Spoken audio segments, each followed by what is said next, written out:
Hello everyone. Today we are going to start our new chapter, chapter number 22, Water and its Movements. In this chapter we will learn about the importance of water and the different type of movements of water. So let's start. Firstly, they have given us a short story about aliens. The aliens noticed that they were not really accepted by human beings in their present form. Means every time whenever we human beings saw any alien, then we scared of them or we confused and moved away from them. So they decided to change into human form. So they decided to change their form. They get dressed as human beings so that they can mix up with the humans easily and learn more about human beings and their planet. However, they are not really humans. They are not exactly aware of the problems which are faced by humans and hence are a little unprepared. So they are little unprepared. So let's read further. They are talking with each other. Aliens are talking with their friends, with each other. It's difficult to know about this planet unless we mingle with humans and see things through human eyes. I agree. The next second alien said, I agree. Humans are often horrified on seeing us as we are. So can we change ourselves into human forms? It will make easier for us to get with them. Let's see, this machine might do this trick for us. It seems we have become humans. My throat is feeling dry. Do humans need water? 60% of the human body is made up of water, so an adult human needs 2-3 liters of water every day. Water in this planet, that's why Earth is known as the blue planet. But fresh water used for drinking is very little. Come, let's find out how we can save water and make people aware of this. So again they are talking with each other. One of them, Aphrodite, he said, I think we need to know a little more about water to know how important it is for humans. Robonom, another alien, said, you know that nearly 60% of the human body is made of water. Aphrodite, oh really? Where is all the water? I can't see it.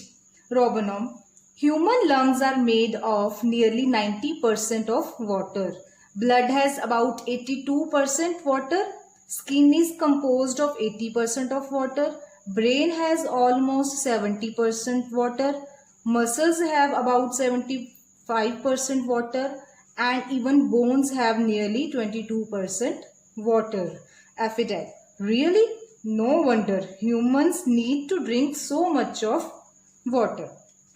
So next is water. As we all know, water is an essential element for all the living beings, animals, plants, human beings, for their survival. Without water, nobody can survive. It is very essential for us. Water is available in a huge amount on Earth. Nearly 71% of the surface of the Earth is covered with water and the leftover 29% is comprised with land. Although such a large amount of water is present on Earth, but only very small amount can be used by living beings and an even smaller amount is available as drinking water. Most of the water on Earth, almost the total amount of water that is present on the Earth, from them 97% water is found in the oceans and seas. This water is highly saline and is not fit for drinking. Only 3% of the water is available as fresh water. This is found in rivers, lakes, streams, glaciers, polar ice caps and underground resources of water. All the fresh water on earth comes from the different forms of precipitation that falls on earth as a result of water cycle. Distribution of the water you can clearly see here also, as they have shown in the diagram also. 7 out of the total water which is present on earth, 97% water is covered with ocean and seas, and rest 3% water bodies are other water bodies which are covered by lakes, lakes, rivers, ponds and underground water sources. Next is, due to global warming, pollution and the last long usage of an unfair or unwise usage of fresh water resources, scarcity of fresh water is on the rise.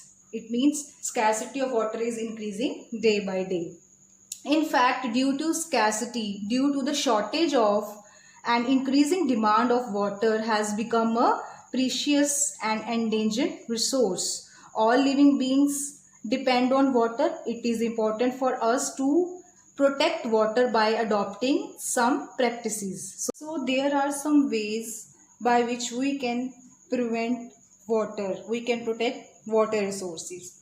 First is, we should not dump or we should not throw industrial waste such as industrial liquid waste into the rivers and lakes.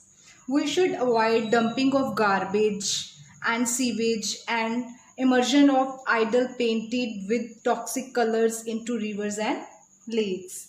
We should collect and harvesting of rainwater we should collect water for rainwater rainwater, and we can use that water for meeting various requirements in the fields. This is called rainwater harvesting. And we should clean the major rivers and lakes and other local bodies at regular intervals. And the last is, we should adopt some practices and measures to control climate change and global warming, such as we should plant more and more trees, we should reduce the use of greenhouse gases, etc. So there are some large scale measurements for avoiding water contamination. Means we can do some measures, we can do some practices which can avoid water pollution and enhancing water conservation. But can we save water at the individual level?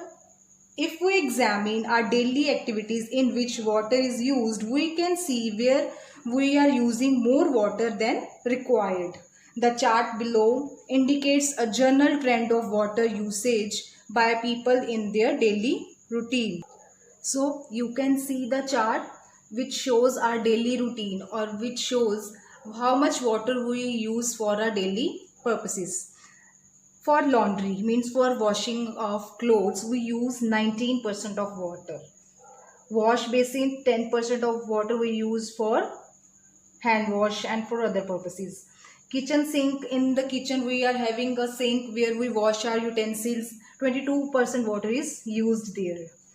And 4% water for other purposes. For shower, for taking bath, we use 29% of water. For flushing cistern, 16% water we use in our toilets. So there are many simple ways in which we can save water. Some of these ways are: do not let water run continuously while brushing your teeth. As we morning we brush our teeth, it is a habit. Whenever we do brushing, we often open the tap and the water goes running. So we should open the tap whenever we need water. Washing your car, dishes or clothes, bathing, etc. Instead, use a jug or bucket. We should use a bucket and jug. We should fill the bucket with the water, and we should turn off the tap and use that water for doing our works. Do not use a hosepipe to water plants in your garden. Whenever we do watering for the plants, we use a pipe. We use that pipe for watering the plants. Instead of that hose pipe, we should use a sprinkler sprinklers or other methods like drip irrigation, so that only the amount actually needed is used. Wash fruits and vegetables in a pan and not under running water. Oftenly we take all the vegetables and all the fruits, and we keep all those things into the running water and wash that.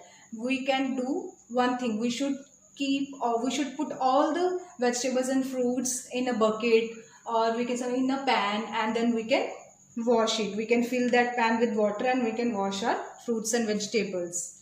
You can then reuse this water in the garden. After washing the fruits and vegetables, the leftover water which is in our pan, which is in our bowl, we can use that water for the plants. We can throw that water into the plants. So this is the reuse of water.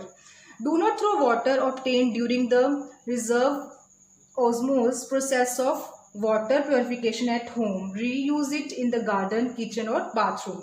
As we all are having ROs installed in our houses, so the water which goes out from that purification method, we use that waste water for cleaning the floors of our houses, or we can throw that water into the garden, or we can throw that water into the plants.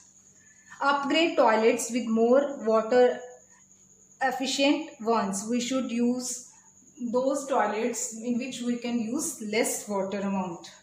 Repair leaks and dripping taps immediately. If in our kitchen or bathroom any tap is broken or water leakage is there, water is dripping out from that tap, we should immediately repair them, so that the amount of water which is running from them, it should not be lost. Water exists in all spheres of earth, that is lithosphere, hydrosphere and atmosphere. It keeps moving from one sphere to the other, thereby maintaining the water balance on earth. This movement of water in a cycle manner is known as water cycle. Next is water cycle. The water cycle is also known as the hydrologic cycle or the H2O cycle. It is a process in which water changes its states from liquid to water vapor, then again water vapor to rain, or then in solid in ice, and not only changes its state but also changes its position in the different spheres of the earth. The water cycle thus helps water to move from the oceans to the atmosphere and from the atmosphere back to the earth's surface again. The various processes by which water changes its state during the water cycle are shown in the graphic organization given alongside. We can see this graphic organization. First, evaporation. The process of evaporation starts the water cycle by heating the water in the hydrosphere, that is the water in water bodies such as rivers, lakes, oceans and seas. As water heats up, it changes its state from liquid to water vapor, and thus it enters the atmosphere through evaporation.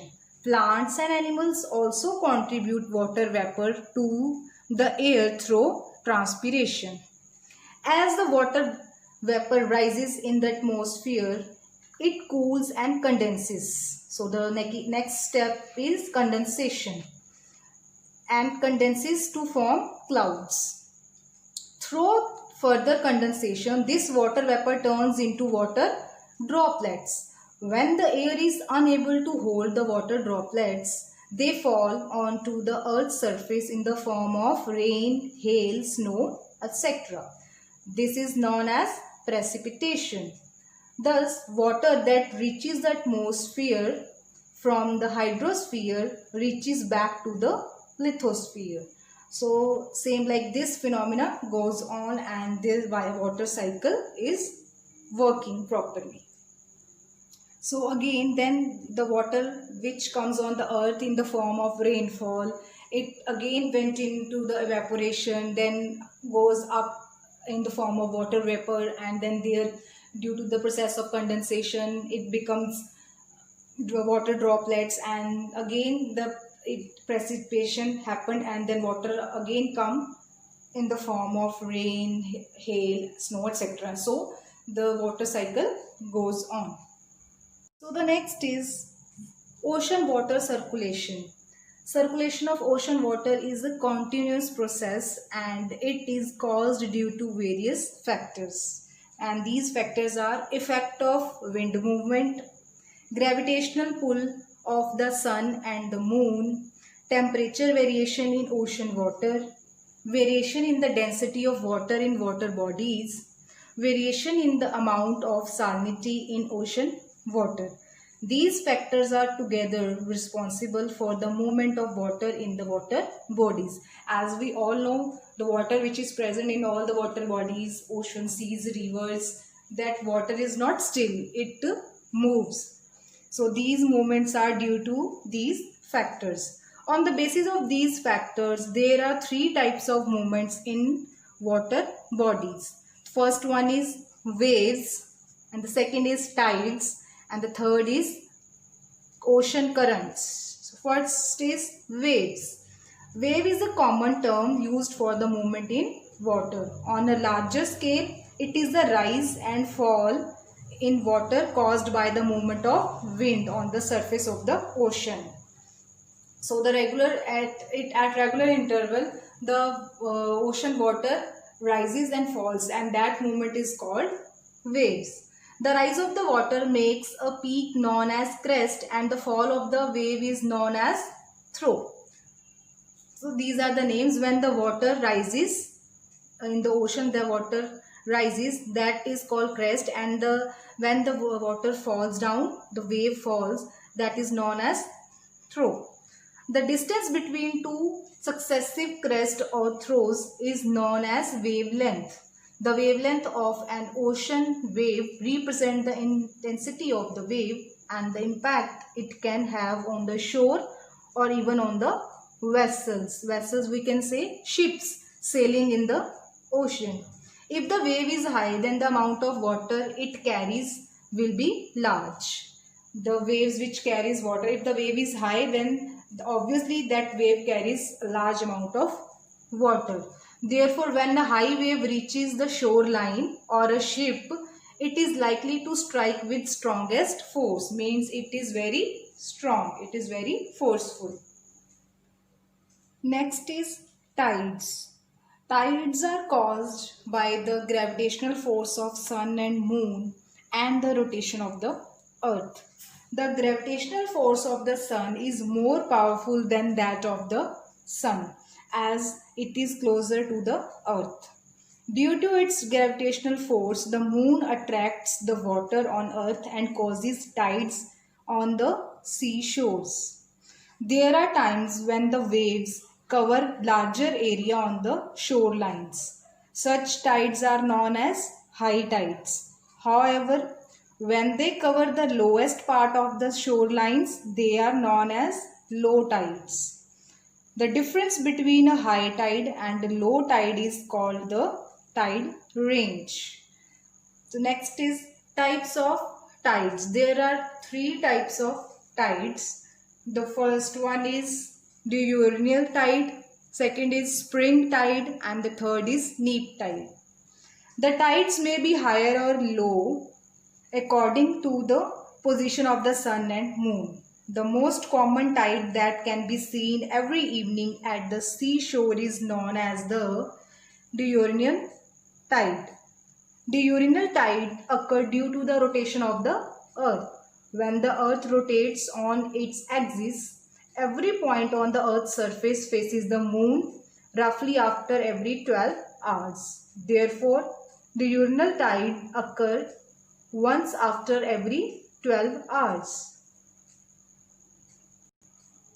The high tide that occurs after every 30 days, means after a month, at any point on the earth is known as the spring tide. Here the term spring doesn't relate to the season but means springing up. It is a situation when the sun and the moon and the earth are aligned in a straight line. When the sun, moon exert gravitational force together, it results in a large gravitational pull that produces huge tidal waves. Spring tides occur on every full moon and new moon night. However, a neap tide occurs when the position of the sun and moon is at a right angle. It happens every first and third quarter of the month. Neap tides produce lower tides than spring tides because the gravitational pull of the moon gets balanced by the gravitational pull of the sun. Next is ocean currents. Ocean currents are global water circulation patterns that move around the whole earth. They broadly comprise the circulation of the upper layers of ocean water in a particular direction. Ocean currents circulate around the globe due to the changes in the density of water and the variation in the amount of salt in ocean water. Other than this, the movement of the ocean current is also influenced by the factors given below, and these factors are temperature conditions of the ocean water, rotation of the earth, wind movement, and shape of adjacent land masses. Next is characteristics of ocean currents. These are given below. First one is the warm currents move towards colder areas and cold currents move towards warmer areas. Second is currents not only flow at the surface of the ocean but also flow deep inside the ocean. The third one is ocean currents move in a clockwise direction in the northern hemisphere and in an anti-clockwise direction in the southern hemisphere. The fourth one is in the lower latitudes, which are closer to the equator, warm currents move around the eastern coasts and cold currents move around the western coasts of the continents. However, this situation changes in the upper latitudes, which are closer to the poles. There, warm currents flow near the western shorelines and cold currents flow near the eastern shoreline. Means where in the southern hemisphere they are opposite, they move in opposite direction. These characteristics help you find out easily whether a particular current is warm or cold. The major ocean current in the world can be categorized into three categories according to the ocean in which they are found, like currents in the Atlantic Ocean, Northern Equatorial Current, Gulf Stream, North Atlantic Drift, Canary Current. These are only in the northern hemisphere. And currents in the southern hemisphere, Brazilian Current, West Wind Drift, and South Equatorial Current. Currents in the Pacific Oceans are North Equatorial Current, North Pacific Current, California Current. These are the examples of the currents in the ocean, Pacific Ocean. Currents in the Indian Ocean, Northern Equatorial Current, Monsoon Drift, West Wind Drift, West Australian Current, South Equatorial Current. So these are the examples of currents in the Indian Ocean. And the last topic is effects of ocean currents. Ocean currents maintain the balance of heat in the oceans as they carry warm water to the colder regions and bring colder water to the warmer regions. Warm currents have a moderating influence on the climate of the coastal regions they pass by. On the other hand, cold currents bring cold weather and fog. Some examples of the changes that ocean currents bring in the world are given below. The first one is the warm Gulf Stream brings relief from cold polar winds to Western European countries like England. Second is the fish breeding grounds, especially off the coast of Newfoundland, Canada, have formed due to the mixing of the cold Labrador Current and the warm Gulf Stream. These currents produce suitable conditions for the survival of blanket. Similarly, Grand Bank and Dogger Bank areas around Great Britain provide the most suitable breeding grounds for fish. Third is ocean currents do not always bring positive change. When cold and warm currents meet, they also produce fog, which creates problems in visibility for flights and ships. The infamous Bermuda Triangle in the northern Atlantic Ocean is found in an area where the Gulf Stream meets the Labrador Current. Many aircrafts and ships have either met with accidents or disappeared mysteriously in this region. Ocean currents help ships move faster without using much energy. So there are some positive effects of the ocean currents, and there are some negative effects as well.